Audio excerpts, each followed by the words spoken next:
Hi friends, ఇప్పుడే అందిన వార్త. సార్వత్రిక ఎన్నికల నోటిఫికేషన్ విడుదల. ఈ విషయాలని తెలుసుకోవాలనుకుంటే వీడియోని ఎక్కడ స్కిప్ చేయకుండా చూడండి. అప్పుడే మీకు పూర్తి ఇన్ఫర్మేషన్ అర్థమవుతుంది. అదేవిధంగా ఛానల్ ఫస్ట్ టైం చూస్తున్నట్లయితే సబ్స్క్రైబ్ చేసుకోండి, లైక్ చేయండి. లైక్ చేయడం వల్ల ఇలాంటి ఇన్ఫర్మేషన్ చాలామందికి రీచ్ చేసిన వారు అవుతాం. లేట్ చేయకుండా వీడియోలోకి వెళ్ళిపోదాం.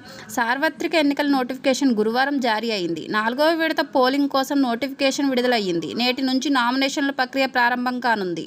అయితే 4వ విడతలో ఏపీ, తెలంగాణలో ఎన్నికలు జరగనున్నాయి. ఈ నెల 25 వరకు నామినేషన్ల స్వీకరణ ప్రక్రియ కొనసాగనుంది. ఉదయం 11 గంటల నుంచి 3 గంటల వరకు నామినేషన్ల ప్రక్రియ జరగనుంది. ఈ నెల 26 నామినేషన్ల పరిశీలన చేపట్టనున్నారు. ఈ నెల 29 వరకు నామినేషన్ల ఉపసంహరణకు గడువు కేటాయించారు. మే 13న పోలింగ్, జూన్ 4న కౌంటింగ్ జరగనుంది. 10 రాష్ట్రాల్లోని 96 నియోజకవర్గాలకు నోటిఫికేషన్ను ఈసీ విడుదల చేసింది.